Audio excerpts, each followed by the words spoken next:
I didn't flinch when he said it. His fork hit the table. His voice cracked the room like glass shattering. "You're selfish! Your sister is better than you!" Everyone froze. My mother, my sister, even the clink of plates went quiet. But me? I laughed. A sharp, hollow sound. "Nice," I said, leaning back in my chair. "Then I won't pay for her rent." That was the moment. The exact second the balance of power shifted, though they didn't realize it yet. My father's face drained, then twisted, but he stayed silent. Funny thing is, I used to be the invisible glue, the one who carried the family without complaint.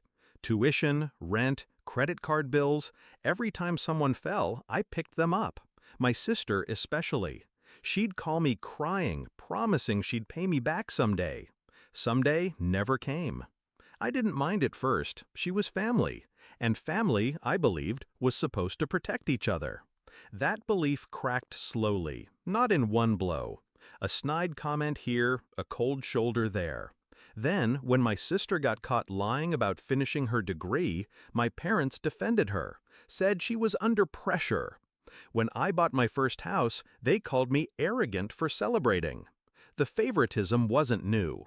But that night at dinner, it became undeniable. It wasn't just the words. It was how my mother looked at me, like I deserved it. How my sister smirked behind her wine glass. Like they'd all agreed I was the villain in a story I didn't even know I was in. I started replaying moments. How my father had borrowed money and forgotten to return it. How my sister had posted about her independent life, neglecting to mention I paid her rent. How my mother said I owed them because I was the one who made it out.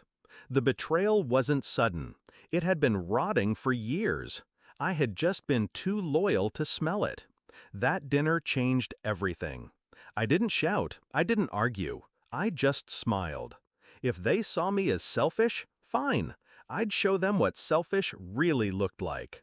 I spent weeks in silence, observing. I noticed how my sister leaned on my rent payments like oxygen. How my parents' mortgage was 3 months behind. How their pride only existed because of the money I funneled into their lives. They thought I was an ATM in human form. They forgot what happens when the machine stops dispensing. I started small. I told my sister I needed receipts for the rent transfers for tax purposes. She panicked but sent me fabricated ones. That was mistake number 1. I kept the evidence. Then I contacted the landlord directly. I owned her lease now, quietly.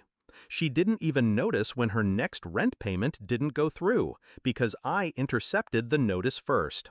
For my parents, I pulled back support gradually. No more automatic bill payments. When they called, I claimed delays at work. Meanwhile, I transferred their overdue notices into a neat folder. Every move was deliberate, calculated, silent. The breaking point came faster than I expected. 1 month after that dinner, my sister called screaming. Her landlord had served an eviction notice. She begged me for help. I let her talk for a full 5 minutes before I asked, calmly, "Didn't Dad say you're better than me? Why don't you ask him?" Silence. Then tears. I hung up. A week later, my parents showed up at my house unannounced. My father's arrogance had thinned. "The bank is threatening foreclosure," he muttered. My mother added, "We just need a little help like before." I poured myself a drink, let the ice crack. "Strange," I said. "You called me selfish not long ago. Better ask your perfect daughter." My father's jaw tightened. My mother's lips trembled. They had no answer. The final act was poetic. I invited them all to dinner at my house, just like before. This time, I set the table myself. Halfway through, my sister snapped. "You've ruined my life! I'm getting evicted because of you!" I leaned forward. "No, you ruined your life because you thought I'd keep carrying you, but I dropped the weight." Then I slid the folder across the table. Copies of fake rent receipts, unpaid bills, foreclosure notices, all their lies, all their dependence, documented and undeniable. My mother's face went pale. My father opened his mouth, then closed it again.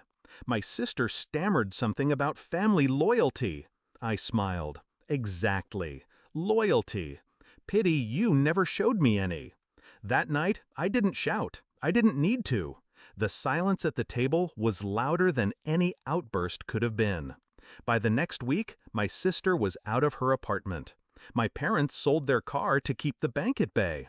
They never asked me for help again. Pride kept them quiet. Fear kept them distant. And me?